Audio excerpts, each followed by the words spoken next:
Hello everyone, math থেকে যে প্রথম কোশ্চেন আছে 100 থেকে 300-এর মধ্যে 11 দ্বারা বিভাজ্য সংখ্যাগুলির সমষ্টি কত হয় বার করতে বলেছে। তো প্রথমে দেখি আমরা 1 থেকে 300-এর মধ্যে কতগুলো সংখ্যা আছে যেগুলো 11 দ্বারা বিভাজ্য। তাহলে কি করতে আমরা 300-কে আমরা 11 দিয়ে প্রথমে ভাগ করে নিই। তাহলে কতগুলো হচ্ছে 11 দিয়ে ভাগ করলে 11 দুগুণে 22 হচ্ছে কত 8 80 মানে 7 11 77, ঠিক আছে। মানে আমরা দেখতে পাচ্ছি 27টা সংখ্যা হচ্ছে, ঠিক আছে, ভাগশেষ থাকছে 3। এবার দেখি তাহলে যে 100-র মধ্যে কতগুলো সংখ্যা আছে যেগুলো 11 দ্বারা বিভাজ্য।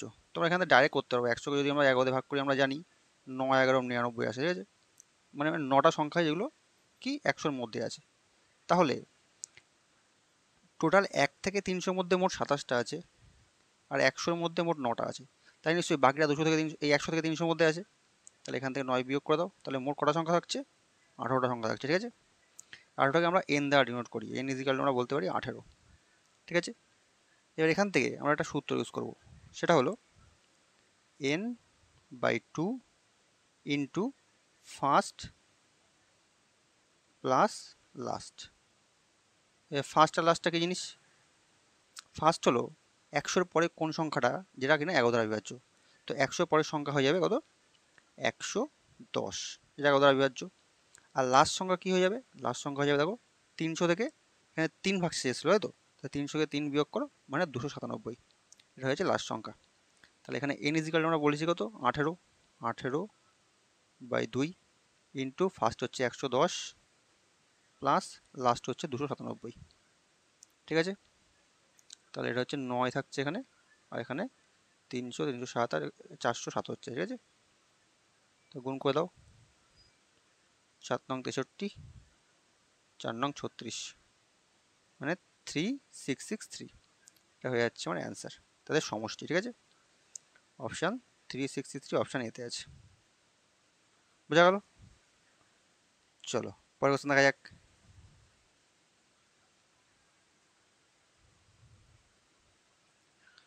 পরবর্তী কোশ্চেন আছে, একটি নির্দিষ্ট সময়ে এক বালক স্রোতের প্রতিকূলে যে দূরত্ব অতিক্রম করে স্রোতের অনুকূলে তার দ্বিগুণ দূরত্ব অতিক্রম করে, মানে একই সময়, ঠিক আছে। আমাদের বলছে স্রোতের বেগ 3 কিমি প্রতি ঘন্টা হলে স্থির জলে বালকের বেগ গতিবেগ কত ঘন্টায় বার করতে বলেছে। একটা কথা বলেছে যে প্রতিকূলে যে যে দূরত্ব যায় অনুকূলে তার দ্বিগুণ দূরত্ব যায়, ঠিক আছে। তার আমি যদি ধরে নিই প্রতিকূলে যাচ্ছে মনে করো এক্স কিমি একটা নির্দিষ্ট সময়, তাহলে অনুকূলে কত যাবে? তার দ্বিগুণ, মানে 2x কিমি যাবে। আর আমার স্রোতের গতিবেগ দেওয়া আছে 3 কিমি প্রতি ঘন্টা, তাহলে স্রোতের গতিবেগ আমার 3 কিমি পার আওয়ার, ঠিক আছে। এবার দেখো আমাদের একটা কথা বলেছে একটি নির্দিষ্ট সময়, আচ্ছা টাইম করে বার করে। টাইম মানে আমরা জানি হচ্ছে ডিস্টেন্স বাই স্পিড, ঠিক আছে। তাহলে প্রথমটা যদি প্রতিকূল দূরত্ব দেখি তাহলে কি হচ্ছে? আচ্ছা প্রতিকূল দূরত্ব দেওয়া আছে কত? এক্স। প্রতিকূলের গতিবেগ কী বার করে? Distance by speed. স্পিড কী বার করতে হয়? প্রতিকূলের গতিবেগ বার করতে গেলে আমাকে করতে হয় বোটের বেগ মাইনাস স্রোতের বেগ করতে হয়। মানে বোটের বেগের জায়গায় কী বলেছে? এটা বালকের বেগ, মানে সেটাকে আমরা বি দ্বারা ডিনোট করি। যেহেতু আমাদের বালকের গতিবেগ বার করতে বলেছে তাহলে বি দ্বারা বালকের গতিবেগ ডিনোট করে মাইনাস স্রোতের বেগ, অর্থাৎ 3 কিমি প্রতি ঘন্টা আছে। আর এটা কি? একটা অনুকূলের বেগ আছে, অনুকূলের বেগ 2x। তার গতিবেগ কী বার করতে হয়? বোটের গতিবেগ প্লাস স্রোতের গতিবেগ, তাহলে এখানে বি প্লাস 3।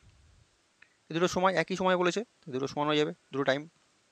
এখান থেকে এক্সিস কেটে যাচ্ছে, যদি আমরা এপাশে রাখি তাহলে হচ্ছে 2 দিয়ে গুণ করলে 2b মাইনাস 3 দুগুণে 6, এখানে বি প্লাস 3, ঠিক আছে। বিটাকে এবার আনলে কি হচ্ছে? শুধু বি হয়ে যাচ্ছে, আর এখানে মাইনাস 6টা উপরে চলে গেলে 12 6 আর 3 9 ঘন্টা হয়ে যাচ্ছে, 9 কিমি হয়ে যাচ্ছে, ঠিক আছে। বালকের গতিবেগ জানতে চেয়েছিল আমার 9 কিমি প্রতি ঘন্টা। বোঝা গেল? অপশান বি হয়ে আছে সঠিক উত্তর। বালকটির গতিবেগ হচ্ছে 9 কিমি প্রতি ঘন্টা। চলো পরবর্তী কোশ্চেন আছে, একটি ট্রেন নির্দিষ্ট গতিবেগে 30 মিনিটে একটি স্থান অতিক্রম করে। বলছে গতিবেগ 10 কিমি প্রতি ঘন্টা কমে গেলে স্থানটি অতিক্রম করতে 40 মিনিট সময় লাগে। বলছে তাহলে ট্রেনটির গতিবেগ কত বার করতে বলেছে। দেখো আমার দুটো টাইম দেওয়া আছে, আর বলছে যে 10 কিমি গতিবেগ কমে যাচ্ছে ট্রেনটার। তাহলে সে কতটা ডিস্টেন্স অতিক্রম করছে সেটা আমরা কি ব্যবহার করবো? দেখো ডিস্টেন্স মানে হচ্ছে আমরা জানি স্পিড ইনটু টাইম। তার মানে ধরে নিলাম ট্রেনটার গতিবেগ ছিল মনে করো এক্স কিমি প্রতি ঘন্টা। সে সেই দূরত্বকে যাচ্ছিল কত মিনিটে? 30 মিনিটে যাচ্ছিল। তাহলে মোট দূরত্ব ছিল কত? ইনটু 30। ঠিক আছে, এটাকে ঘন্টায় পরিণত করতে গেলে ডিভাইড বাই 60 করে দাও।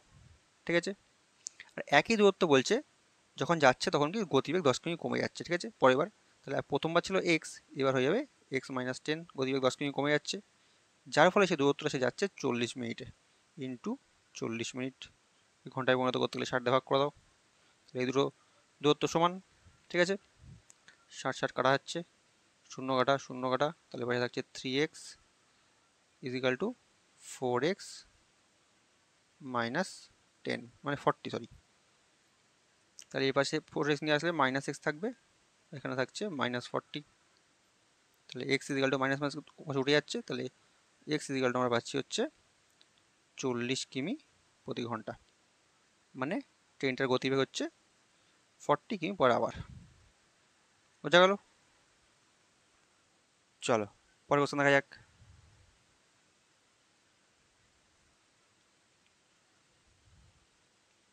পরবর্তী কোশ্চেন আছে, দুই বন্ধু সাইকেলে চেপে একই সময়ে 180 কিমি দূরবর্তী দুটি স্থান থেকে পরস্পরের অভিমুখে যাত্রা শুরু করে।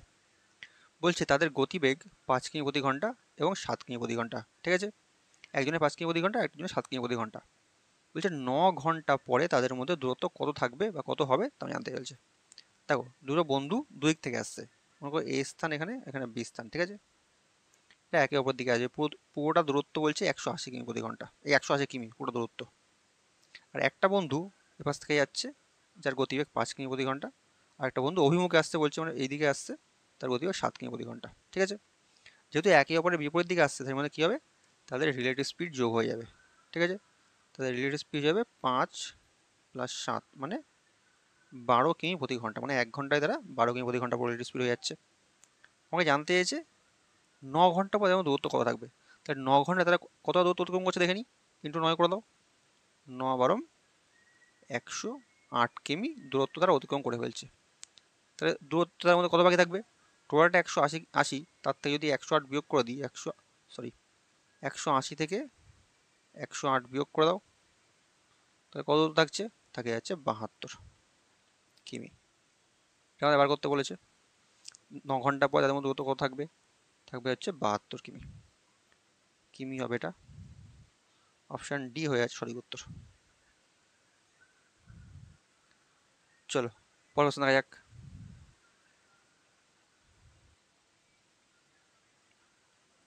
পরবর্তী কোশ্চেন আছে, টাকায় 3টি করে লেবু ক্রয় করে টাকায় 2টি করে বিক্রয় করলে বলছে শতকরা কত লাভ হয় বার করতে বলেছে। দেখো বলছে টাকায় 3টে লেবু ক্রয় করেছে আর বিক্রি করছে কটায়? টাকায় 2টো, মানে দুটোই টাকায় টাকায় আছে। তার মানে 3টে লেবুর কস্ট প্রাইস ইজিক্যাল আমরা বলতে পারি 2টো লেবুর সেল প্রাইস। ঠিক আছে, তাহলে এখান থেকে কস্ট প্রাইস বাই যদি সেল প্রাইস করি তাহলে আমাদের কী থাকছে? 2/3। ঠিক আছে, মানে 3টে লেবু বিক্রি করে একটা লেবু তার লাভ হচ্ছে। ঠিক আছে, তাহলে লাভ হচ্ছে একটা, কটার উপরে লাভ কী ব্যবহার করে? প্রফিট বাই কস্ট প্রাইস, বা তাহলে সিপি কত আছে? সিপি আছে 2 ডিভাইড বাই 2, শতকরা বার করতে গেলে ইন্টু 100। ঠিক আছে, তাহলে 2 দিয়ে ভাগ করলে 50 দুগুণি 100 মানে 50%। বোঝা গেল? তাই শতকরা কত লাভ হবে? 50% লাভ হবে। বোঝা গেল? চলো